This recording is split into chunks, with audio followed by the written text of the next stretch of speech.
apa? Ke Makau? Oh enggak. Shanghai? Oh enggak. Atau kemana lagi, ke Beijing atau liburan vacation kemana? Enggak. Lah terus hobinya Mbak apa? Hobi saya beramal soleh. Amin. Kan pernah ya ada sahabat ditanya, saya nggak pernah menemui hobi kecuali 3. Siapa yang ditanya hobinya 3? Yaitu Abu Bakar As-Siddiq. Wahai Abu Bakar, hobimu apa? Hobi saya 3. 1, melihat wajah Nabi yang mulia. 2, ada di sisi Nabi yang mulia. 3, membersamai dakwahnya Nabi Muhammad SAW yang mulia. Jadi salah satu sahabat senior hobinya tuh melihat Nabi, ada di samping Nabi, dan membersamai dakwahnya Nabi Muhammad SAW. Hadirin sekalian yang dirahmati Allah, kali ini kita mau sama belajar supaya hidup kita tetap bahagia. Amin. Walaupun hadirin harus tahu rumusnya dulu ya jemaah. Tidak ada hidup yang terus bahagia. Ini buat status, updatean status hari Ahad. Udah siap? Statusnya biar ada warnanya gitu, nggak selalu Masya Allah, Tabarakallah. Adalah sedikitlah statusnya. Udah? Tidak ada hidupnya manusia yang terus bahagia. Kadang-kadang ada masanya kita bahagia, ada masanya kita Kecewa. Gak ada manusia yang setiap hari megang uang terus. Nanti ada masanya dimana kita tidak punya Uang. Hidup pasti silih berganti. Kalau hari ini bahagia, besok boleh jadi kecewa dan sebaliknya. Tapi kalau kita percaya janjinya Allah, fa inna ma'al usri yusra, pasti hidup kita akan tenang dan gak gelisah kalau kita lagi tidak baik-baik saja, karena kita tahu bahagia sumbernya ada di Allah Azza wa Jalla. Share. Pakai filter yang paling putih jangan. Coba cari filter yang gading dingin. Filter apa dicari. Kita hidup nyari bahagia. Dulu teman-teman pernah seorang datang kepada seorang ulama. Syekh, saya mau nanya, di mana bahagia itu? Tanya seseorang di sebuah majelis sama seorang ulama. Terus syekhnya bilang gini, bahagia itu hinggap dan bersemayam di hati yang penuh rasa syukur. Saya cuma jawab gitu aja. Bahagia itu hinggap di hati dan jiwa yang penuh rasa Syukur. Terus pemuda itu nanya lagi, dulu saya cerita ya, sebelum saya nikah, saya punya satu inceran seorang wanita yang saya ingin dia jadi istri saya. Kata laki-laki, sebelum saya nikahin beliau tuh beliau wanita paling cantik di dunia. Gak ada wanita yang lebih cantik selain beliau. Tapi kok setelah menikah kayaknya berbeda. Dulu yang paling cantik jadi yang biasa-biasa aja. Apalagi setelah 10 dan 20 tahun saya menikah dengannya, saya melihat, wahai Syekh, banyak perempuan di luar sana lebih cantik daripada istri saya. Kenapa ini Syekh?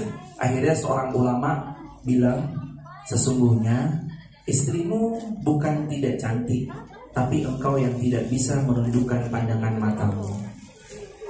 Kalau, kata sini gini, kalau kamu menikahi semua perempuan yang ada di muka bumi, nanti kamu akan menyaksikan hewan atau binatang di luar sana lebih cantik dari semua perempuan yang kamu nikahi. Kuncinya ada pada saat kita menundukkan pandangan. Itu kata seorang syekh sambil menimpali tentang rasa Syukur. Sehebat, sekeren, secantik, sekaya raya apapun seorang wanita, kalau ada di tangan laki-laki yang salah, dia dianggap seperti sampah. Loh, ini ngalamin semua. Based on true story. Tapi sebetapapun sederhananya seorang perempuan, kalau ada di tangan laki-laki yang tepat, dia akan jadi seorang ratu yang dimuliakan. Teman-teman yang dirahmati Allah, teman-teman yang dirahmati Allah Subhanahu wa taala, kan episode hidup itu punya banyak ceritanya. Hari ini apa yang kita gelisahkan banyak ya. Kalau ditanya satu-satu, nanti habis ini kan ada ceritanya jawab. Tapi pasti cerita demi cerita tuh akan ngalir gitu aja. Ada yang masalahnya di orang tua, ada yang masalahnya di finansial keluarga, ada yang masalahnya di anak, ada yang masalahnya di rekan kerja, partner atau siapapun, ada yang masalahnya di tuan rumahnya, majikannya misalkan. Itu masalah kita tuh macam-macam. Dari semua masalah-masalah yang diincar rasa bahagia, saya mau masukin bahagia itu ke hati saya. Banyak orang menganggap saya baru bahagia kalau teman saya nanti membahagiakan saya. Yang kayak gini gak mungkin akan bahagianya bertahan lama, karena dia menyandarkan bahagia pada yang bukan semestinya, yaitu manusia. Kan berharap kepada manusia patah hati yang paling disengaja. Sering kecewa, terluka gara-gara berharap sama manusia. Kan gitu ya. Kita mah ngetiknya pakai jari, dia bacanya pakai hati. Atau dibalik misalkan. Nah, bangun boundaries makanya. Kadang-kadang ada batasan-batasan di Islam yang harus kita pegang erat, jangan sampai itu tertawar dengan satu apapun. Terus bahagia itu adanya di mana? Bahagia ada di hati yang penuh rasa syukur. Saya melihat pernah ada kejadian di sebuah peristiwa, seorang circle sosialita di sebuah kota pergi safar. Pesawatnya pesawat terbaik dengan maskapai terbaik. Duduknya juga diduduk bukan bisnis, tapi atasnya bisnis, dia first class. Dia pesan sebuah penginapan, di mana penginapan itu Presiden Suite, kamarnya menghadap bisa melihat ke seluruh kota yang tempat dia berlibur di negara itu. Dia turun dari pesawat, dijemput oleh sebuah jemputan. Jemputannya pun kendaraannya prima dan bagusnya bukan main. Dengan semua teman-temannya cekakak cekikik. Tapi begitu masuk kamar hotel yang niatnya mau liburan, tiba-tiba handphonenya berdering, cekling. Ada pesan masuk dari nomor yang gak dikenal. Dibuka pesannya, isinya sebuah video, muter 60%, 80%, akhirnya full. Dipencet sama dia video itu, klik. Ternyata video itu pasangannya yang sedang bermain dari belakang. Bermain di belakangnya dia. Pertanyaannya, kira-kira yang tadinya niat liburan harusnya bahagia, kira-kira liburannya bahagia atau tidak setelah melihat video itu? Kenapa bisa tahu enggak? Bukannya tadi dia naiknya first class pesawatnya, bukannya dia tadi pesan kamarnya Presiden Suite, bisa ngelihat seluruh kota di negara tempat dia liburan, bukannya dia ditemani sahabat-sahabat bestie terbaiknya, bukannya dia hidup cari bahagianya adalah dengan cara juga dijemput oleh kendaraan yang prima pas turun bandara, tapi kenapa nggak bahagia? Kenapa? Karena video itu menyerang batinnya, nyerang hatinya, makanya nggak bahagia. Oh, Ustaz, itu dengan uang loh, bisa A, bisa B, bisa C, iya, tapi nyerang hatinya, jadinya rusak semuanya. Apa yang beliau bilang? Enggak, saya mau pulang sekarang juga. Enggak jadi liburan, bad mood semuanya, bestie-bestinya juga enggak enak kalau mau liburan sendirian. Akhirnya semua pulang dan enggak jadi liburan. Terus itu semua gimana yang selama 7 hari di booking, 7 malam 8 hari hilang, hangus. Enggak peduli karena dia tahu batinnya sakit. Hadirin tahu bahwa kisah-kisah yang kayak gini bukan kisah-kisah panjempol belaka. Boleh jadi kita selama ini menganggap bahagia itu selalu tertakar oleh materi semata. Padahal pas dititipin belum tentu juga akan bahagia. Kita menganggap kayaknya hidup orang ini enak, kayaknya orang itu enak, lihat dari postingannya enak. Ternyata hidup tak seindah postingan sosial media. Ya kan? Coba jujur-jujuran, kalau pas kemarin kita pulang, terus sedikit banyak ada reuni, kita hadir, orang-orang pada bilang kan, jenengan mah enak mbak, di Hong Kong, pasti ke Disneyland, pasti ke A, pasti ke B, betul atau betul? Dalam hati, saya ketawa di batin, Ustadz, coba kalau jenengan jadi, itulah hidup, wang sinawang. Hidup kadang-kadang saling memandang satu sama lain. Rumput tetangga terlihat lebih hijau, padahal ternyata rumput oplosan, rumput plastik. Kita ini mau nyari bahagia. Ayo deh, coba dilihat. Tadi Quran surah Toha ayat 124. Waman a'rada an dzikri fa inna lahu ma'isyatan dhanka. Allah. Kenapa nih hidup kita ma'isyatan dhanka? Kok hidup kita banyak gelisahnya, nggak senengnya? Karena faktor jauh dari Allah. Makanya kadang-kadang bahagianya sering tertunda. Coba deh hadirin, dipospon sebentar rasa yang suka membandingkan sama hidup di sosial medianya orang lain. Lagian juga kita kan sadar sama sadar kok, sosial media yang kita posting itu hasil dari 30 kali jepretan foto, dipilih yang paling baik, diedit. Itu dari satu yang naik ke Instagram, hasil 30 tek.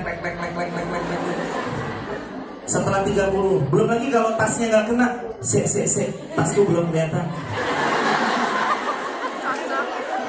Tas saya harus ikut. Padahal baru dibongkar belakangan, rame di Instagram, di mana-mana.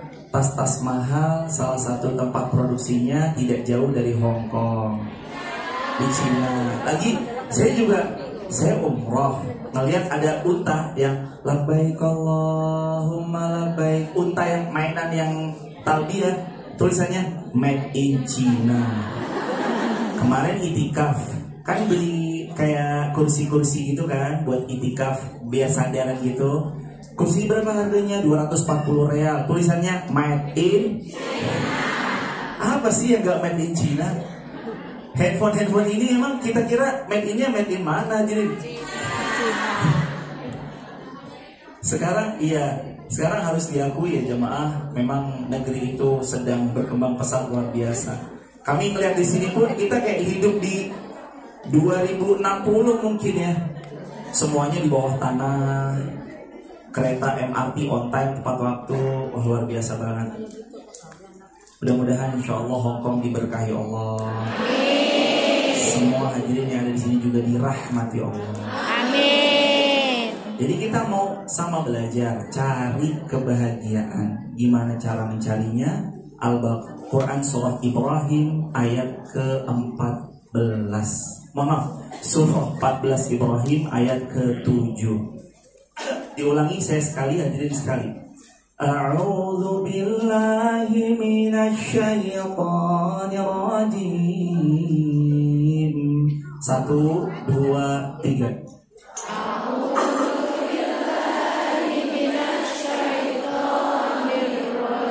Bismillahirrahmanirrahim.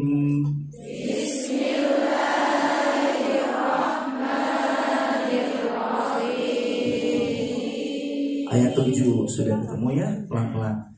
La in syakartum la azidannakum wa la in kafartum inna azabi lasyadid.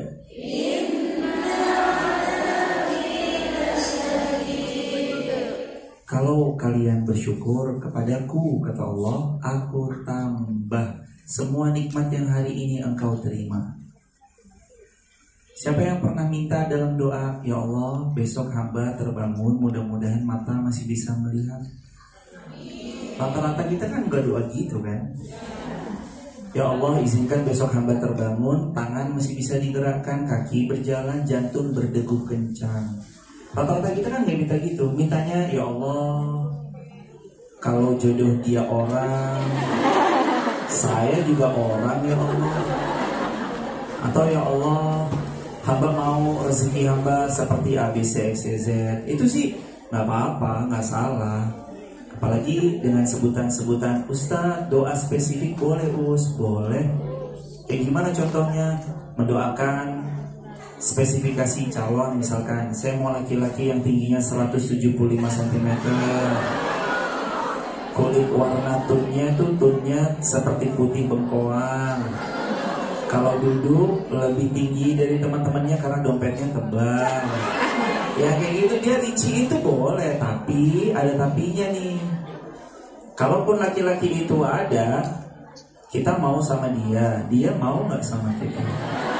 Itu yang jadi pertanyaan. Balik lagi di jamaah, rasa syukur itu babnya tuh banyak. Kita tuh miss di rasa syukurnya. Kita nggak ada rasa syukurnya. Padahal kunci bahagia akan datang nomor 1, bersyukur. Coba diulang, 1, 2, 3. Bersyukur. Syukur tuh kunci nikmat nanti didatangkan sama Allah lebih banyak. La in syakartum la azidan. Kalau mau ditambah, syukur dulu deh. Syukur gak harus sama sesuatu yang besar. Dari hal-hal sepele, kecil, ketemu orang bilang makasih. Kalau dalam bahasa Hongkong terima kasih apa? Toce sai atau apa segala macam kayak gitu. Itu hal-hal sederhana. Dan terima kasih itu punya konsep terima lalu kasih. Berarti makin banyak terima harus makin banyak kasih. Terima kasih. Terima kasih. Gak ada loh jemaah orang yang makin banyak memberi, bersedekah, masuk headline news, si fulana miskin karena sodakoh. Gak ada. Rata-rata justru malah sesuai apa yang Nabi bilang, sedekah pangkal kaya. Nabi pernah bilang, mana qasad malun min shadaqatin bal yazdad. Harta yang kamu keluarin gak akan berkurang tapi makin nambah. Kitanya aja yang kadang-kadang ngerasa kayaknya kurang, padahal enggak, padahal nambah. Waktu zaman Nabi ada seorang 3, 1 botak, 2 penyakitnya lepra, 3 buta. Botak penyakitnya lepra, botak penyakit lepra sama buta, 3. Terus 3-tiganya ini diuji. Dalam sekian waktu semuanya sabar menerima ujian. Yang pertama botak, yang kedua anak muda, yang kedua penyakit lepra, yang ketiga matanya buta. Sampai satu ketika Nabi cerita, malaikat datang sama 3 pemuda ini, lalu mengabulkan permintaannya pemuda ini, apapun yang dia minta. Yang botak pertama bilang gini, Fulan mas, saya mau sembuh dari botak saya, dan setelah sembuh dari botak saya mau dikasih unta sesuai dengan apa yang Anda mau beri sama saya. Dikasih unta. Yang kedua penyakit lepra juga minta sama, saya minta sembuh dari penyakit lepra saya dan saya tolong dikasih unta. Yang ketiga juga sama yang buta. Wahai tuan yang buta, apa yang Anda minta? Lalu Nabi cerita, dia minta kesembuhan dari butanya dan dia minta unta. Kama qala Nabi SAW. 3-tiganya diuji sama Allah dengan ujian berkelimpahan. Waktu diuji botak, lepra, buta, diuji sakit bisa bersabar. Tapi pas diuji kaya harta, 2 dari mereka, si lepra dan buta matanya, congkak lagi sombong plus pongah. Ada orang datang, saya minta tolong dong. Enggak. Ini dapat dari mana kekayaanmu? Ya karena kerja keras saya dan segala macam-macamnya. Akhirnya 2 yang congkak karena Allah titipkan harta, diambil kembali, ludes lagi dan dia balikin lagi seperti default awalnya. Kena penyakit lepra dan matanya buta. Pemuda satunya yang botak, dia dikasih sama Allah Azza wa Jalla, iya dulu sayanya juga seperti Anda, tapi sekarang saya bersyukur kepada Allah, semua atas karunia dan taufik dari Allah. Karena dia bersyukur, Allah tambahkan lagi, yaudah ini tetap ada padamu dan ditambah 2 kali lipat dari yang sebelumnya menjadi milikmu. Ternyata orang-orang yang bersyukur itu selangkah lebih maju ketimbang orang yang selalu ngeluh. Kita ngeluh gak akan nyelesain masalah. Yang ada ngeluh malah tambah masalah. Apalagi kalau ngeluhnya di depan bukan sosmed, mungkin di depan teman-teman kita yang kadang-kadang teman kita tuh bukan lagi punya perhatian atau mungkin kalimatnya kayak, lagian kadang-kadang teman kita mungkin ngelihat kita ngeluh cuma bilang Jo mau po, atau dengan kalimat-kalimat senada kan. Terus kenapa kalau hidupnya susah dan segala macam, itu gimana saya bantu? Ujung-ujungnya bisa nolong diri kita sendiri setelah pertolongan Allah adalah diri kita sendiri. Dah, diri kita. Makanya di mana cari bahagia? Bahagia itu dekat nggak jauh, ada di dalam hati yang bersih. Poin 1. Ini buat update status hari Senin besok. Sudah siap?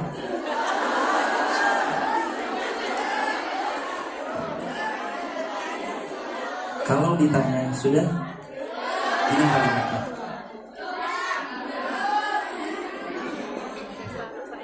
Kalau ditanya dari mana datangnya nikmat yang semakin bertambah, maka jawabannya mulai dari biasakan hati dan jiwa kita banyak syukurnya. Karena kalau kita bersyukur, Allah nanti otomatis akan menambah pundi-pundi nikmat itu semakin besar, semakin kian bertambah.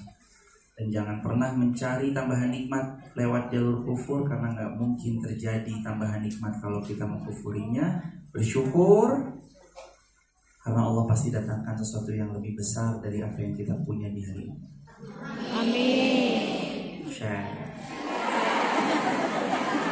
2. Oh, punya berapa stok videonya?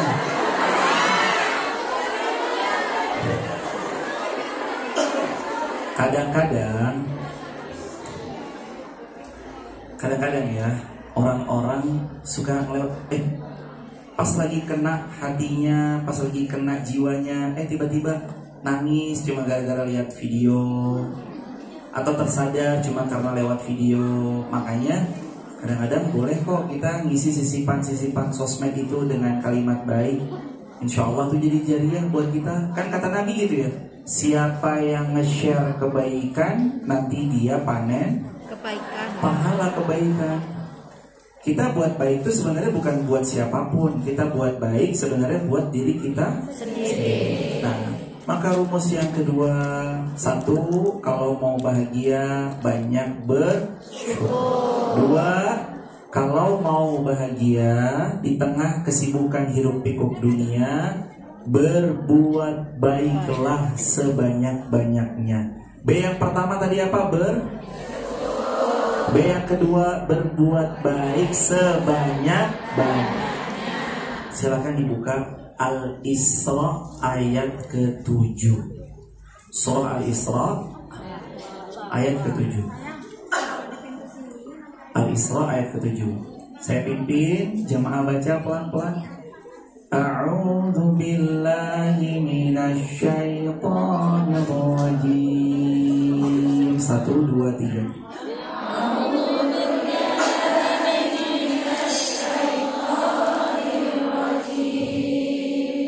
In ahsatum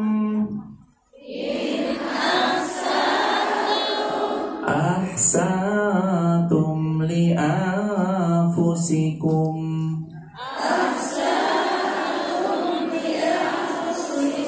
wa in asatum falaha.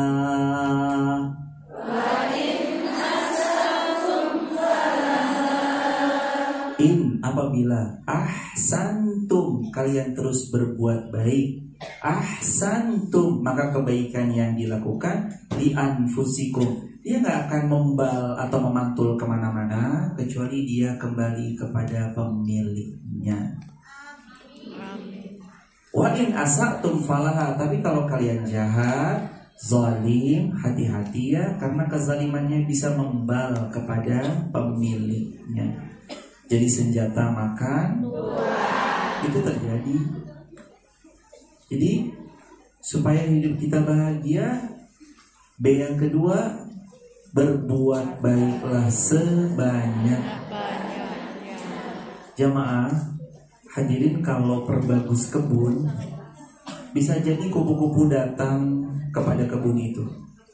Tapi kalaulah kupu-kupu itu nggak datang, tapi kan kita punya kebun yang bagus, betul? Yang penting kitanya aja, tanam baik, ucap baik, bilang baik, posting baik. Tanam baik, bilang baik, ucap baik, posting baik. Ketemu sama orang, satu kebaikan ditanam. Ketemu sama orang, kita nolong orang. Siapa yang menolong orang lain tanpa pernah berharap balasan orang itu akan nolong dia, maka nanti pas dia lagi susah, Allah langsung yang akan tolong dia, karena dia menolong saudaranya karena Allah. Status hari Selasa. Diulang. Sudah? Pokoknya kita ngaji banyak-banyak buat status. Udah siap? Ini kalimatnya. Kalau kita nolong orang lain tanpa pernah berharap orang yang kita tolong akan menolong kita balik, kecuali yang kita harap hanya ridhonya Allah, akan datang satu masa di mana nanti kalau kita menghadapi kesulitan, Allah langsung yang akan nolong kita. Karena setiap kita nolong orang itu hanya berharap kepada ridhonya Allah Azza wa Jalla. Dan orang-orang yang nolong orang lain karena harap ridhonya Allah, Allah pasti akan beri ganti sama sesuatu pertolongan yang lebih baik dari apa yang dulu pernah dilakukan. Ya. Udah berapa statusnya? Stop dulu, kita ngaji lagi. Ntar kalau udah waktunya buat status, buat status. Sekarang ngaji lagi. In ahsantum, 1, 2, 3. In ahsantum. In ahsantum. In ahsantum. Ahsantum. Ahsantum. Li anfusikum. Li anfusikum. Itu tadi Al-Isra ayat yang ke-7. Kita buat baik, kebaikan itu pulang kepada diri kita sendiri. Apa yang bisa diharapkan hidup bahagia dari orang yang nanamnya buruk? Nggak ada. Orang mungkin bisa untung sesaat karena menipu. Mohon maaf ya, mohon maaf banget. Mungkin orang ini bisa untung sesaat. Dia saya tipu, saya untung mungkin $100 misalkan, atau mungkin $50. Tapi sebenarnya kalau dia berbuat jahat, orang-orang notice. Orang-orang langsung bilang, tricky banget orang ini, jangan ke dia lagi. Akhirnya namanya rusak gara-gara dia berbuat jahat. Kalau berbuat baik sebaliknya, terkenal, Masya Allah beliau mah orangnya sae, baik, apik banget, orangnya bagus banget. Akhirnya orang dapat rekomendasi dari orang lagi. Setelah rekomendasi yang sekian banyaknya itu, terlabelilah beliau orang baik. Makanya berbuat baik jangan berhenti. Jangan berbuat baik hanya kalau dibaikin sama orang. Saya mau berbuat baik kalau dia baik sama saya. Jangan. Berarti kita adalah tipe yang mau kalau harus Allah dulu baik sama saya baru saya baik sama Allah. Jangan. Kitanya aja dulu berbuat baik. Lagi juga kalau bicara ini, Allah udah baik banget sama kita. Nafas dikasih suruh bayar atau gratis? Mata melihat suruh bayar atau gratis? Gigi bisa mengunyah, bayar atau gratis? Kalau disuruh kasih bill suruh bayar, kira-kira mahal atau murah? Coba aja. Sesak nafasnya dikit, masuk rumah sakit, satu tabungnya harganya berapa juta itu hadirin. Nah, sakit giginya, berobat biaya, atau telinganya nggak bisa dengar, atau mungkin cukup satu jari kita nggak bisa digerakin, puyeng kepala kita, atau mungkin satu urat syaraf kita ini ada yang konslet, mungkin kita nggak bisa nengok ke kanan dan ke kiri, hadirin. Makanya ada sampai-sampai orang kalau lagi dijahati, dizolimin, ya Allah, kok dia zolim banget ya, putusin urat syarafnya ya Allah. Sampai saking keselnya sama orang, dia doain. Padahal ini juga saya mau kasih tahu ya jemaah, kalau doa hati-hati, karena tiap-tiap doa itu dua potensinya. Kalau dia pantas kena, itu kena dia doanya. Tapi kalau dia nggak pantas, doanya kembali yang mendong. Hati-hati. Saya kasih satu amalan doa. Ini status hari Rabu. Kan jamaah semuanya lagi safar nih, ya kan? 3 doa yang tidak pernah Allah tolak nih. 3 doa yang tidak pernah Allah tolak. 1, doa yang sedang terzalimi. 2, doa orang tua untuk anaknya. Dan 3, doa yang sedang safar. Kata ulama termasuk doa para perantau di tanah rantaunya. Dan kalau ternyata di kita tuh terhimpun 3-tiganya, kita lagi terzalimi, kita lagi di negeri orang karena kita merantau atau safar, plus kita ibu dari anak-anak kita, setiap yang diucap mustajab. Makanya banyak-banyak berdoa, banyak-banyak ucap yang baik, ucapan baik kembali kepada yang mengucapkan. Amin.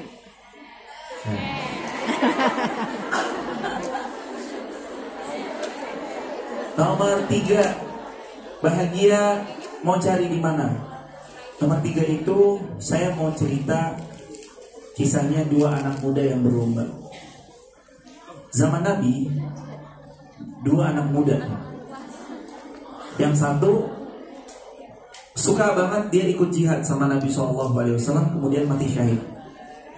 Yang satunya dia masih hidup sampai tahun depan yang akan datang, lalu dia meninggal tapi di atas ranjang, gak mati dalam keadaan syahid. Tapi dia maksimal, tanpa pernah menunda-nunda setiap kebaikan yang dilakukan. Sampai ketika qadarullah ma syaa fa'al, ada seorang sahabat yang tertidur, beliau bermimpi. Di mimpinya beliau ketemu 2 orang. Yang satu anak muda mati syahid, meninggal tahun lalu. Yang kedua anak muda meninggalnya di atas kasur, di atas ranjang, meninggalnya tahun ini. Tapi yang dilihat pemuda ini tuh aneh. Pemuda ini lihat, kok yang meninggal di atas kasur masuk surganya lebih dulu daripada yang mati syahid. Dia terbangun, terus dia ngadu sama Nabi, ya Rasulullah, gimana ini ya Rasulullah, kok saya ketemu 2 anak muda, yang satu meninggal mati syahid, yang satunya lagi meninggal di atas ranjang, tapi kok yang meninggal di atas ranjang masuk surganya lebih dulu daripada yang mati syahid. Kenapa ya Rasulullah? Terus Nabi jawab ini yang kita semua punya. Kata Nabi gini, bukankah yang meninggal setahun lebih lama dia ketemu bulan Ramadan? Ketemu ya Rasulullah, dan dia melaksanakan amal soleh di bulan Ramadan. Benar ya Rasulullah, dan dia tidak beramal keliru di bulan Ramadan. Benar. Karena itu 1 Ramadan dia temui dan dia maksimal, itu yang membuat dia masuk surga lebih dulu daripada yang meninggal mati syahid. Semua kita kemarin ketemu Ramadan, betul? Alhamdulillah ketemu Ramadan, sampai jumpa di waktu Syawal. Itu tandanya Allah ngasih kesempatan kita setahun hidup lebih lama daripada yang mungkin meninggalnya seketika Ramadan di tahun lalu. Boleh jadi Allah juga menginginkan derajat kita lebih tinggi daripada yang di tahun lalu. Termasuk derajat yang tinggi itu lewat jalur memaafkan. Kunci nomor 3 hidup bahagia di tengah sibuknya dunia, memaafkan. Jamaah, maaf tertinggi kalau dia pinjam uang 20 adalah mampu memaafkan musuh bebuyutan. Kadang-kadang kita itu ingin mengikhlaskan, tapi kadang-kadang juga nggak ingin. Kalau seperti Siap. gitu ya. Pasti negatif. Sakit banget Tapi pas Ustaz. kita itu Sakitnya di mana? hati kita lagi down, ikhlas. Parah, Ya wis lah parah. apa-apa nek ora bukan rezeki. Gak bisa sembuh Insya jadi Allah Allah akan kadang-kadang kalau udah membiarkan sakit gitu. amat Tapi kalau kita teramat lagi ada dalam masalah, sembuhnya sulit. Tapi ada cara rilis. itulah sifat manusia. Cara rilisnya adalah khudil afwa wa'mur bil urfi wa'rid anil jahilin. Ini cara rilisnya adalah wa'rid anil Berarti itu jahilin. kita harus terus Cara rilis atau sembuh dari rasa sakit yang teramat sangat dalam adalah berpaling. Berusaha untuk jaga jarak. Kenapa? Karena tombol unfriend, unlike, unsubscribe, unfollow, bahkan blokir disiapkan di sosial media supaya terjaga kewarasan mental kita. Status hari apa ini? Ayo buat status dulu. Diulang. Cara rilis, udah siap?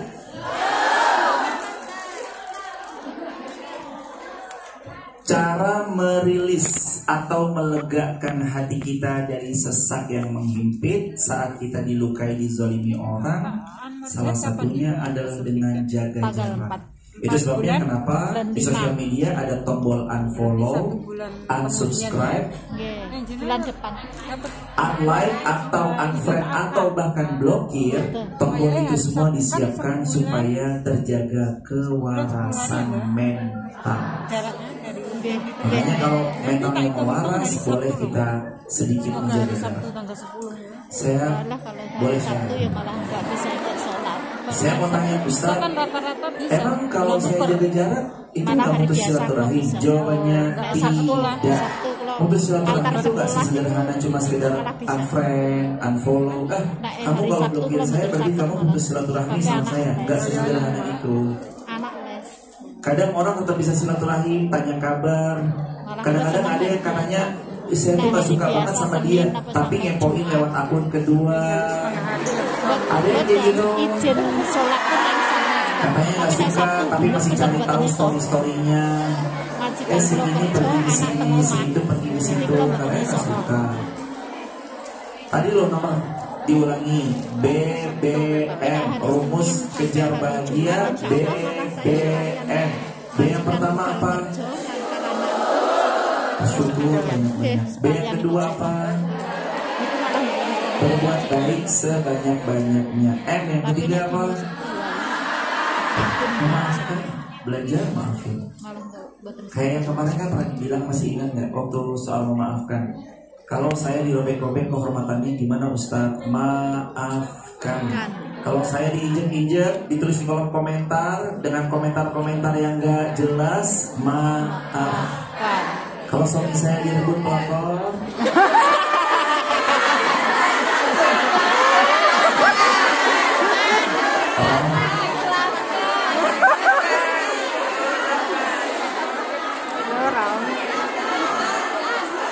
Kalau itu ya atau pertahankan, lepaskan. tahankan tak. Kasihan anak tak. Ya aku nih diinjek balik Ustaz itu. Diinjek. Kasihan anak tak. Nah, lepaskan, cari yang baru. Kadang-kadang kitanya. Tapi gini sampai jemaah, broken home. bab maaf itu gampang di lisan, betul. Tapi berat dilakukan, betul. Tadi makanya salah satu upayanya udah paling aja, jaga jarak deh. Makanya belum bisa maafin, jaga jarak. Terus cara yang kedua tetap berat Ustadz, saya nggak bisa maafin, saya gimana ya Ustadz, kayak aduh pokoknya parah dia mah, tuntut dia di akhirat. Bisa kan kalau kita nggak bisa ngapain? Tuntut aja beliau di akhirat. Kalau emang udah sakit, aduh sesek banget Ustadz, ya udah tuntut di akhirat. Gak ada peradilan yang paling adil kecuali pada saat berdiri di hadapan Allah. Alaihissallahu bi'ahkamil Siapa hakim yang paling adil? Emang kita kira manusia bisa membuat kebijaksanaan sesempurna Allah? Nggak bisa. Allah hakim paling adil. Di sini mungkin dizolimi ya. Ada saya mah parah banget dah. Dia mah zolimnya udah keterlaluan Ustaz. Ya udah, belajar aja untuk merilis, lepasin. Hadirin, dan kita dia POV maafin itu. Tapi saya mau kasih POV lain. Kita kecewa. Boleh jadi dalam hidup kita juga pernah ngecewain orang. Gak mungkin kan kita dikecewakan terus. Pasti kita juga pernah ngecewain orang. Gak mungkin kan kita disakitin terus. Tapi ingat, boleh jadi kitanya juga pernah nyakitin. Banyak apa sedikit? Kira-kira kita nyakitin orang boleh jadi malah banyak. Dulu ada sahabat Nabi yang bukan sahabat Nabi, mohon maaf. Dulu pada zaman Nabi ada orang yang melukai Nabi tiap waktu. Namanya Abu Lahab. Abu Lahab tuh bukan orang lain, by the way. Abu Lahab itu pamannya Rasulullah Muhammad SAW. Bayangin aja, waktu Nabi tawaf, terus Nabi sholat, lehernya Nabi itu diinjak sama Abu Lahab. Leher baginda Nabi yang mulia tuh hendak diinjak sama Abu Lahab. Abu Lahab tuh pamannya Nabi tadi. Terus disumpah serapai dengan sumpah serapai yang gak enak. Bahkan Nabi SAW mau dibunuh luar biasa. Mereka bersekongkol mau menghilangkan nyawanya Nabi. Tapi Allah berkehendak lain. Nabi disuruh hijrah ke Madinah. Di Madinah Nabi semakin berjaya, semakin bersinar, jadi munawwarah. Itu bersinar luar biasa. Sampai kemudian Makkah tertakluk sama baginda Rasulullah Muhammad SAW. Tahu? Begitu Nabi futuhat kota Makkah, semua kan takut. Ya dulu kan kita zalim sama Muhammad, habis ini kita pasti dihabisin sama Muhammad. Pasti habis ini Muhammad akan hancurin hidupnya kita nih. Kan dulu kita kejam sama Muhammad. Nabi ketika bebasin kota Makkah, ketika naklukin kota Makkah, Nabi gak balas keburukan dan kezaliman mereka. Tapi justru Nabi malah bilang, hari ini hari kasih sayang. Nabi gak balas. Hari ini hari kasih sayang, itu kata Nabi. Jadi ya, kalau kita mau melihat sosok siapa yang paling kuat, luar biasa bisa maafin kesalahan orang yang paling zalim sama dia, sosok itu adalah baginda Rasulullah Muhammad sallallahu alaihi wasallam. Sallallahu alaihi Muhammad. Wassalam sallallahu alaihi Muhammad sallallahu alaihi wasallam. Wassalam sallallahu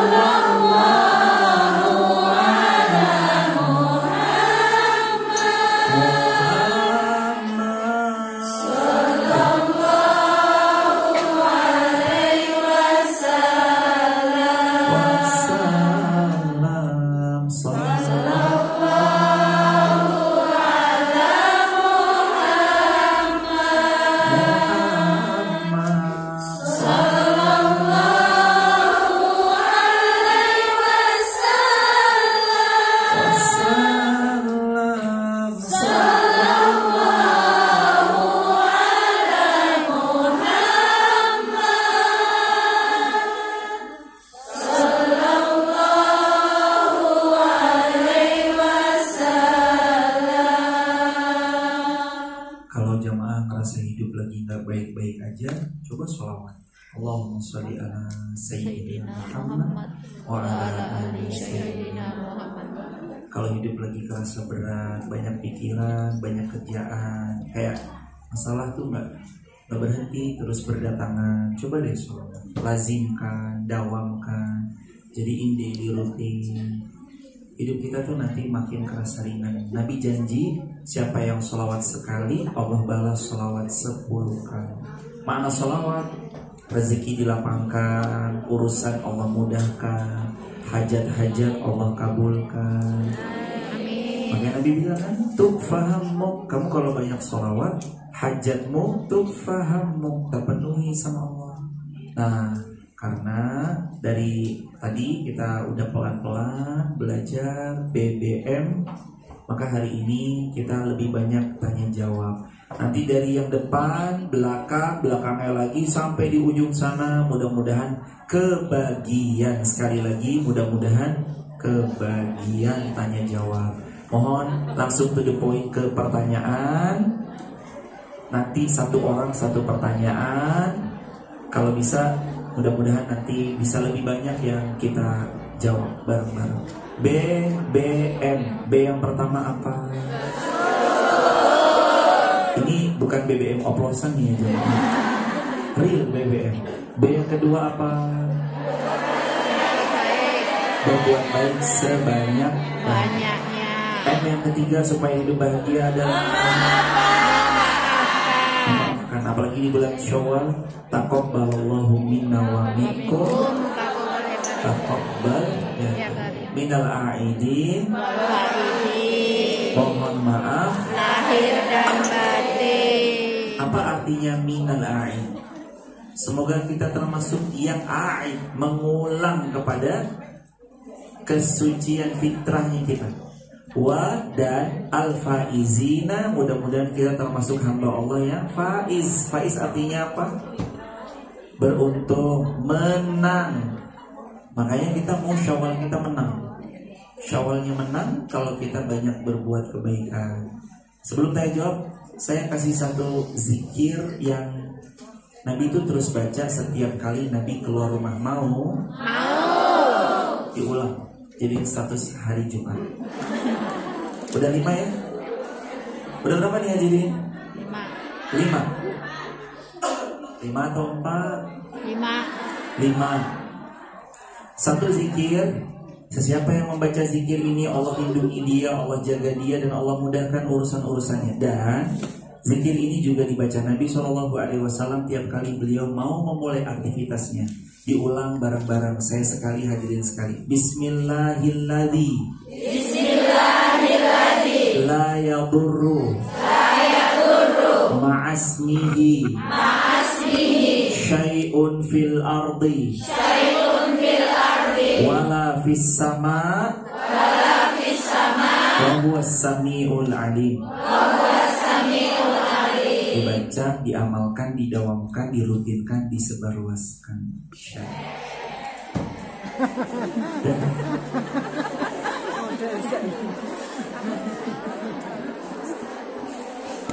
Tadi keluar rumah ada yang baca ini Bismillahi tawakkaltu ala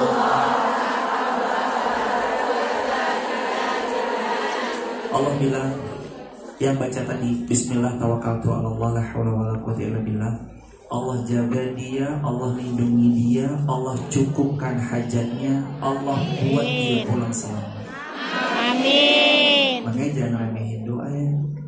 Apa sedikit, doanya apa ya? Lagi apa gerak sedikit, ada doanya apa ya? Doa. Ustaz, kalau saya nggak hafal, tadi doa rumah panjang banget Ustaz. Bismillahi tawakkaltu ala Allah wala wala quwwata illa billah, saya nggak hafal. Subhanalladzi sakhkhara lana hadza wa ma kunna lahu muqrinin wa inna ila rabbina lamunqalibun, saya nggak hafal. Bismillahilladzi la yadurru ma'asmihi syai'un fil ardi wala fis sama'i wa huwas samiul alim, saya nggak hafal. Bismillahi amantu billahi tawakkaltu ala Allah wala wala quwwata illa billah, saya nggak hafal. Bismillahi majriha wa mursaha inna rabbi laghafurur rahim, saya nggak hafal. Saya mau yang singkat, padat, jelas, dan ini powerful. Ada nggak Ustaz? Ada. Apa amalannya? Bismillah. Dah.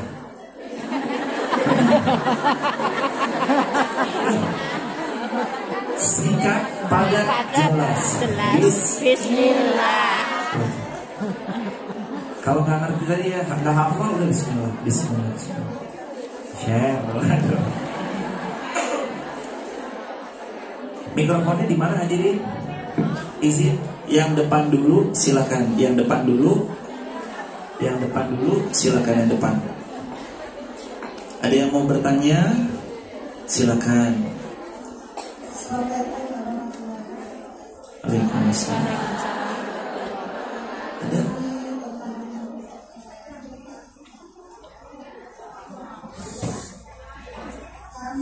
Dengan ibu siapa? Dari mana ibu?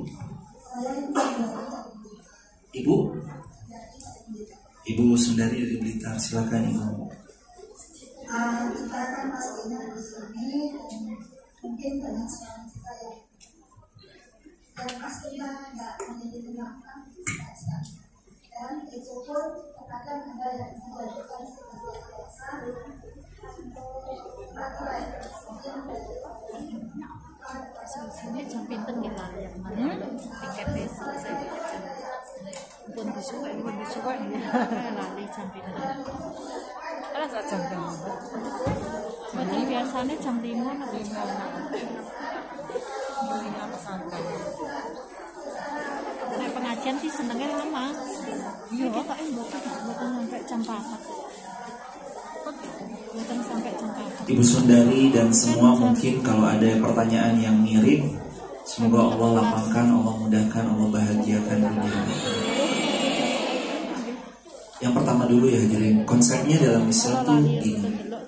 Kalau seorang laki-laki tidak bertanggung jawab baik lahir ataupun batin, selama 6 bulan dia tidak memberikan nafkah, maka seorang perempuan itu berhak untuk mengajukan daripada gugat cerai kepada suaminya, meskipun suaminya tidak ridho.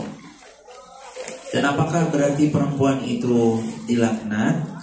Jawabannya, kalau yang tadi itu masuk bagian dari uzur syar'i, perempuan boleh mengajukan gugatan perceraian pada suaminya karena suaminya tidak pernah bertanggung jawab, tidak ada kabar, dan yang lain sebagainya. Jadi hal itu apakah boleh? Jawabannya memang diperbolehkan dalam Islam, dan itu solusi saat nggak ada lagi solusi. Dan perempuan bisa memasrahkan kepada pengacaranya dalam bab itu. Namun kalau dia merasa bisa ada yang diperbaiki, silakan diperbaiki. Siapa tahu suami berubah jadi lebih baik, jika itu memungkinkan. Jadi hal yang demikian diperkenankan dan bukan termasuk daripada perempuan durhaka kalau memang suaminya tidak bertanggung jawab. Sama kayak orang tua. Kalaupun orang tua bilang, kamu tuh anak durhaka, gara-gara kita mau taat sama Allah tapi orang tua kita gak support. Pas orang tua kita bilang, kamu mah anak durhaka, kalimat durhakanya gak sampai kepada anaknya karena yang dilakukan anaknya adalah sesuatu yang Allah sukai, misalkan. Jadi labelingnya tadi, suaminya bilang, saya gak ridho kamu ABCXZ, sedangkan misalnya dalam case posisi ini sang suami ternyata memang ada problematik. Ini PR-nya luar biasa. Itu jadi bagian solusi dalam Islam. Hadirin barakallahu fikum. Ya.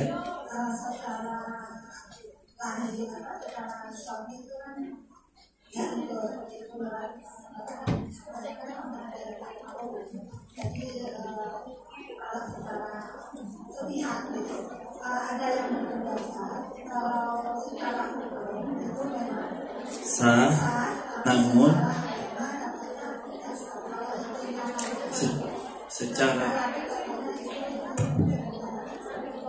secara hukum sah. Secara hukum sah. Secara agama pun juga tetap sah. Jadi kalaulah nanti setelah masa iddahnya salah satu kuro perempuan beliau mau menikah lagi, nikahnya sah. Begitu Ibu. Barakallahu fiik. Ada lagi, silakan aja. Ke belakang mic-nya boleh? Silakan hadirin. Dari Kak siapa? Dari mana? Assalamualaikum warahmatullahi wabarakatuh. Nama saya Fatihah dari Indramayu. Silakan Kak Fatihah. Pertanyaan Mana? Kok ngomong? Gak apa-apa, senyamannya aja Kak. dulu kita baiknya itu dulu. Baiknya duluin nikah dulu apa ngebahagiain orang tua dulu? Nikah dulu atau bahagiain kedua orang tua dulu. Kalau kita takut terjerumus kepada perzinahan, maka menikah itu solusi. Tapi kalau kita takut menikah kita belum bisa membahagiakan pasangan dan takutnya kita nanti malah gak bisa berkhidmat lebih, maka pilihan opsi membahagiakan orang tua pun juga gak apa-apa.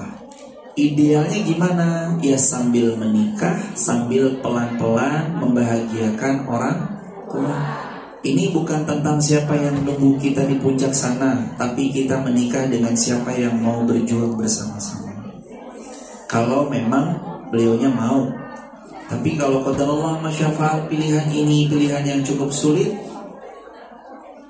antara orang tua atau pasangan, maka orang tua lebih didahulukan.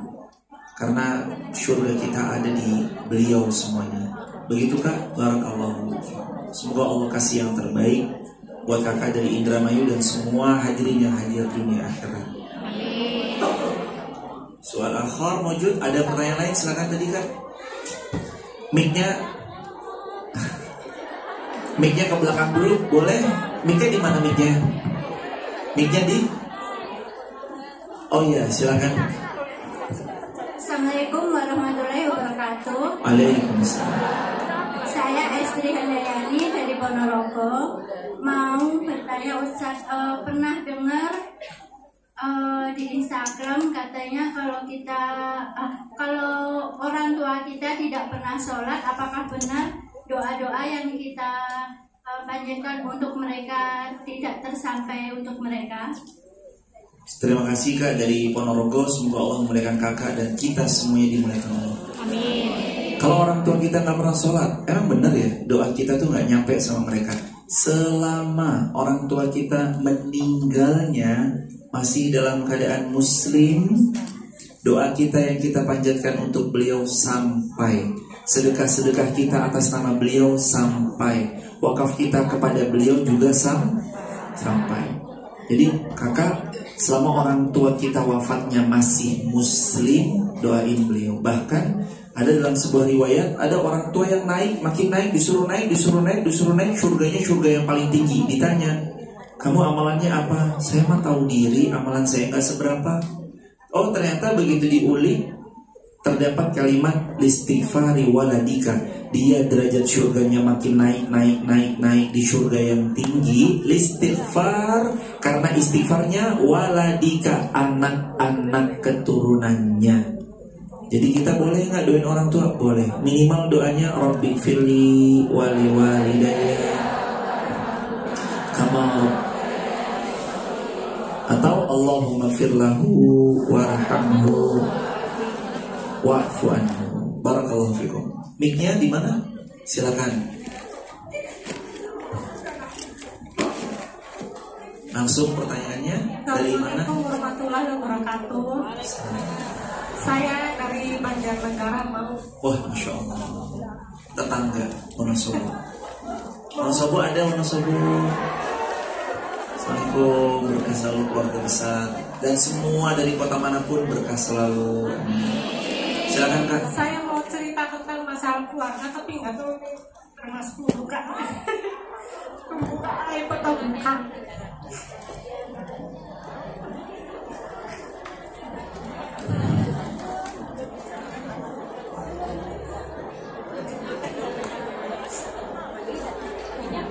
Kalau sebelum lebaran bapak tiri saya sudah sakit dan akhirnya pas lebaran itu meninggal. pas lebaran kenapa mama meninggal? Pas lebarannya itu 40 hari. Terus setelah itu lama ini adik saya itu banyak pikiran juga. Adik meninggal juga. Ya, Gimana? stres. Iya.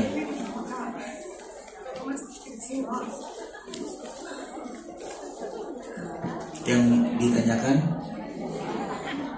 Saya ingat saya nge-scroll TikTok yang ada Ustaz bilang kalau bisa masak mereka pasti ada orang yang dari situ seperti Gimana begitu kalau dia gitu? saya cuma bisa doanya semoga saya kuat Amin, amin. menjalani seperti ini. Amin kak, ibu. Semoga Allah memuliakan, memberkahkan dan semua hadirin dimuliakan Allah. Di antara di sebuah rumah tangga itu nanti pasti ada deh satu anak yang beliau diizinkan Allah menjadi pengangkat derajat keluarga itu. Dan orang itu insya Allah kita semua yang hadir di sini. Hidup kita tuh gak ada yang mudah, pasti akan ada ujian dari kakak, orang tua, saudara-saudara, anak-anak, atau bahkan pasangan orang yang sangat dekat sama kita. Tapi pakai rumus ini di template dimanapun kita berada. Fa inna ma'al usri yusra. Bersama yang sulit, Allah bagi kemudahan yang terus berdatangan. Kakak, ibu, semoga Allah bahagiakan, Allah mudahkan, dan semua hadirin dari masalah-masalah berat yang lagi kita pikul, semoga Allah ringankan semuanya. Amin. Jangan minta masalah yang mudah, mintalah pundak yang kuat. Share. Diulang ya. Diulang. Kalimat sederhana banget. Kalimatnya gini. Jangan meminta ringannya masalah, mintalah pundak yang kuat. Karena Allah pernah berfirman, la yukallifullahu nafsan illa wus'aha. Kalau kita dititipi di suatu kondisi, Allah gak pernah menaruh kita di kondisi yang gak pernah bisa kita atasi. Pundak yang kuat membuat kita mampu memikul beban lebih berat. Semangat, Allah akan ringankan yang tadinya berat. Karena beban pundak semakin kuat. Udah? Tadi mikrofonnya sampai belakang, silakan. Gantian ya, jadi mudah-mudahan nanti bisa semuanya. Assalamualaikum warahmatullahi wabarakatuh. Waalaikumsalam. Saya Rizka dari Kediri. Ustadz mau bertanya. Iya, dari Kak siapa? Dari mana? Rizka dari Kediri. Kediri, Jawa Timur. Masya Allah. Silakan Kak Kediri, dari Kak Rizka dari Kediri. Ustadz mau bertanya, kan ada teman saya yang tanya ke misal dia itu punya suami di rumah, terus merantau ke Hongkong kan bertahun-tahun Ustadz, terus dia itu nggak pernah dinafkahi lahir dan batin. Apakah nanti kalau pulang harus ijab qabul lagi? Apakah kalau pulang harus ijab dan qabul lagi? Orang yang merantau cukup lama, tiga kondisi. Satu, selama suaminya tetap memberi kewajibannya, atau kalau dia tidak memberi dari kewajiban nafkah, istrinya ridho atas kondisi itu. Yang kedua, jika suami ini tidak pernah sekalipun mentalak istrinya, lalu istrinya ini sudah ridho, kuncinya itu ya. Dan yang ketiga, jika mereka memang hubungannya juga masih sah sebagai suami istri, komunikasi terjalin baik dan semuanya masih fine-fine aja. Suami juga ngurus anak-anak di rumah, membesarkan 3, 4, 5 orang anaknya dengan kebahagiaan. Beliau pulang tidak harus akad ulang. Tidak harus akad ulang karena statusnya masih menjadi istri yang sah. Jadi tidak harus akad ulang. Meskipun bertahun-tahun, setahun, 2 tahun gak pernah ketemu, iya, tetap menjadi istri yang sah. Begitu. Barakallahu fikum. Silakan Kak, mikrofonnya di mana hadirin? Yang kesini kelihatan apakah halingan tiang? Oh iya, boleh Kak, silakan. Assalamualaikum warahmatullahi wabarakatuh. Ustaz, nama saya Habis ini, Kak. dari Kendal. Ibu siapa dari Kendal? Buis. Bu Is dari Kendal. Silakan Ibu Is. Apa hukum dari pemilik emas yang dipinjamkan pada teman terus digadai? Pemiliknya, hukumnya. Apa hukum pemilik emas minjemin teman emas, lalu teman ini gadein emas tersebut? Begitu Ibu, mohon maaf. Iya, ya, pemiliknya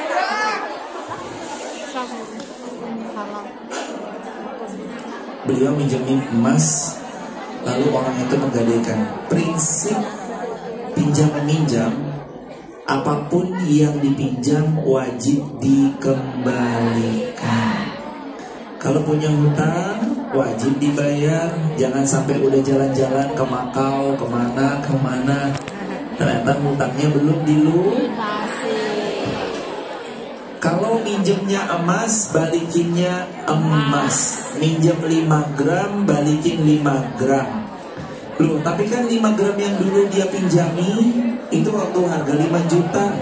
Sekarang 5 gram, 1 gramnya 2 juta, 10 juta, naik 2 kali lipat. Iya, karena dulunya pinjam emas, balikinnya juga dengan emas. Jangan mentang-mentang pinjamnya dulu emas, balikinnya pakai dolar. Maunya waktu zaman dulu minjam, ya kalau minjamnya belum lama. Kalau minjamnya tahun 74,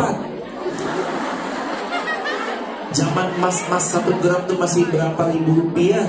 Masa iya pulanginnya harganya demikian? Disesuaikan dengan kurs harga gram-graman emas di hari ini saat dia membayar. Karena minjeminya pakai emas, pulanginnya juga pakai emas. Dan sekali lagi, nggak bisa juga kalau minjemin pakai uang, minta dikembaliinnya pakai emas. Karena dulu minjeminnya pakai uang. Emang paling aman kalau memang kita mau minjamkan, pinjamin aja dalam bentuk emas agar nanti dikembalikan juga dalam bentuk emas, menahan inflasi tadi. Tapi ingat selalu ya, untuk ibu-ibu, mbak-mbak, kakak-kakak yang gak enakan, saya mau kasih tahu ini, gak minjemin uang itu gak dosa. Kadang-kadang, iya kan?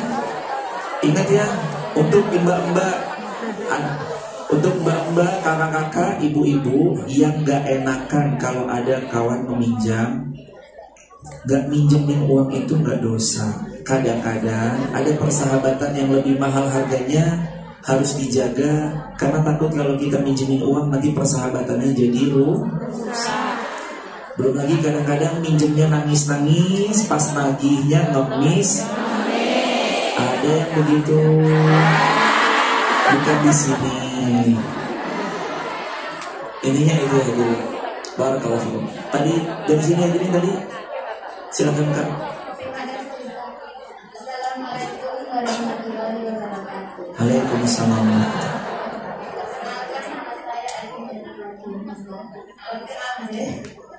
Saya mau tanya, saya kan pernah lihat konten Islam di sosmed itu. Ada yang menjelaskan katanya ketika sholat itu apakah benar kita tidak boleh memejamkan mata. Sedangkan dengan cara memejamkan mata, saya itu satu sunnah dosa. Terus satu lagi katanya untuk wanita yang berambut panjang, katanya ketika sholat tidak boleh diikat rambut. Apakah benar? Terima kasih untuk jawabannya. Assalamualaikum warahmatullahi wabarakatuh. Pertanyaan yang pertama dulu. Yang kedua dulu aja. Tentang mengikat rambut, memang ada hadis spesifik. Hadisnya sebaiknya menghindari punuk unta. Itu memang ada hadisnya spesifik demikian. Tapi kan kita berproses. Jamaah jangan langsung begini dong ya. Wah, Ustaz nyindir saya nih. Enggak nyindir. Memang itu spesifik tuh ada riwayatnya demikian. Sebaiknya dihindari punuk unta. Terus diapain? Digerai atau diikat di bagian leher. Itu diikat tuh boleh, tapi di bagian leher yang tidak terlihat cepolan punuk unta, seperti punuk unta. Hadisnya ya jamaah pasti paham lah, bisa dicek sendiri di. Aduh, kalau tanya kitab saya nggak ngerti kitabnya Ustaz. Tanya Google bisa, tanya DeepSeek bisa. Kalau ChatGPT kan di sini diblokir kan. DeepSeek, DeepSeek, DeepSeek itu kayak ketika aja emang gini ya, itu jamaah paham lah tentang dalilnya hal itu. Terus yang pertama tentang menjamin mata, boleh nggak? Dua pendapat. Ada yang mengatakan cukupkan dengan mata terarah ke sejadah, fokus. Kalau misalkan yang kedua, Ada pendapat juga yang mengatakan tidak mengapa jikalau dia melihat lalu ada ornamen-ornamen yang membuat dia pikirannya nggak khusyuk, maka boleh. Bahkan kalau kita di depan Ka'bah, ya Allah, mudah-mudahan semua yang hadir Engkau panggil haji dan umrah ya Allah. Itu kita boleh sholat mandangin Ka'bah, lihat Ka'bah di depan gitu boleh. Allah Akbar. Mudah-mudahan kita semua haji dan umrah bareng-bareng. Labbaik Allahumma labbaik, labbaik la syarika laka labbaik, innal hamda wan ni'mata laka wal mulk la syarika lak, labbaik Allahumma labbaik, labbaik la syarika laka innal hamda wan ni'mata laka wal mulk la syarika lak. Ini di luar topik, tapi kalau jamaah punya kesempatan bisa haji dari Hong Kong, jamaah haji dari Hong Kong aja. Kenapa? Karena kalau dari Indonesia antrinya Wonosobo aja Jawa Tengah 35 tahun. Itu Wonosobo, nggak tahu kalau Makassar atau mungkin tempat yang lain itu nggak tahu. Tapi Wonosobo 35 tahun. Makanya kalau jamaah punya kesempatan bisa berangkat haji dari Hong Kong, berangkat aja dari Hong Kong. Mungkin bisa langsung berangkat, itu mahal sekali. Silakan ibu yang Assalamualaikum habis ini ya hadirin. Assalamualaikum warahmatullahi wabarakatuh. Nama saya Ina dari Cirebon. Ustaz, saya mau nanya, misalnya kalau kita pengen umroh, apakah itu wajib PA dulu? Bisa